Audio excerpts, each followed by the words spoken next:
Moving on, we have another important aspect, which is English sentence structure. So let's look into this and see how and what we will be looking today.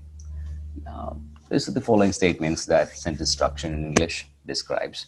So these are the just a few pointers in terms of before writing a sentence. So typically a new sentence begins with a capital letter. I'm sure all of you are pretty clear with that. And a sentence ends with a punctuation. It could be comma or full stop. Yeah.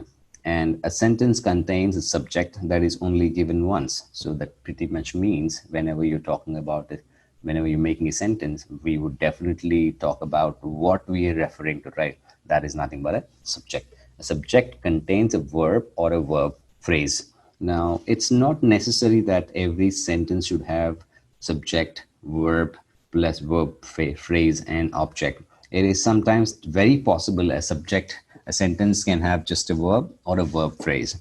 And also a sentence follows a format which is called subject plus verb plus object word order.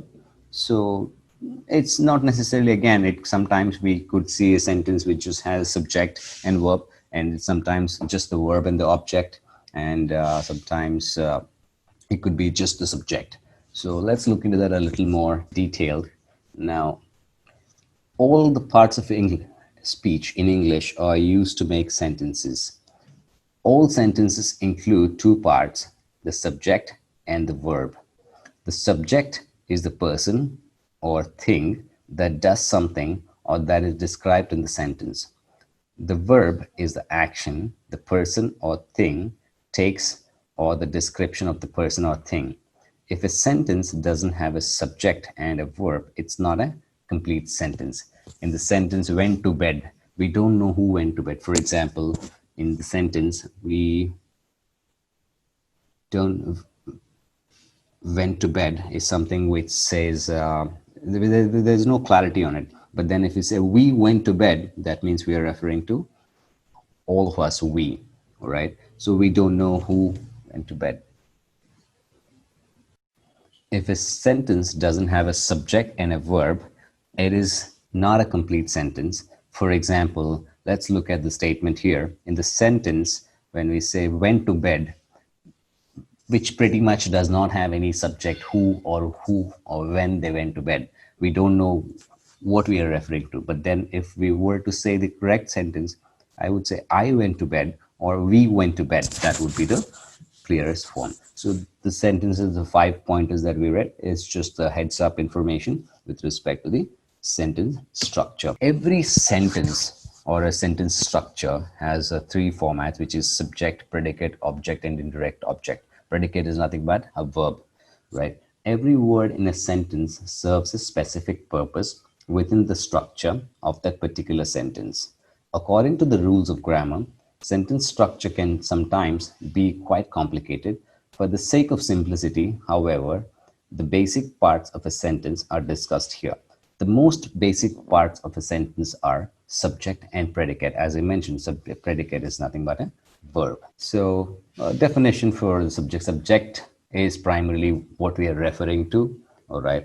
And the predicate, again, to give you a little information, the predicate expresses action or being within the sentence. The simple predicate contains the verb and also contains the modifying words, phrases, or clauses. As we mentioned, the subject is the man, and in the predicate, if you look at it, you have the man slash builds a house. That's again an action, which is nothing but a verb. So in order to simplify this, you can always remember subject plus verb plus object. Now, when I say object, again, we have direct object and indirect object. Let's look into that. The subject and predicate make up the two basic structural parts of any complete sentence. I'm sure we're clear on that. In addition, there are other elements contained within the subject or predicate that add meaning or detail. These elements include the direct object and indirect object and subject complement. All of these elements can be expanded and further combined into simple, compound, complex, and compound complex sentences. So to talk about what is an object, the direct object receives the action of the sentence. The direct object is usually a noun or a pronoun. In this example, the man builds a house. The man is a subject, builds is something, a verb, and a house is a direct object. The man builds it. Now it could be the direct object. So I hope you guys are clear on the direct and sub object. And indirect object is primarily to indicate to whom or for whom the action of the sentence is being done. The indirect object is usually a noun or a pronoun. The man builds his family a house. Like as per the sentence above, we're talking about for to whom or for whom. The man builds his family a house. Now, in this first sentence, now he is primarily doing or building the house for his family. The man builds them a house. We don't know who they are, but them is something which could be considered as an indirect object. And talking about subject complement either renames or describes the subject.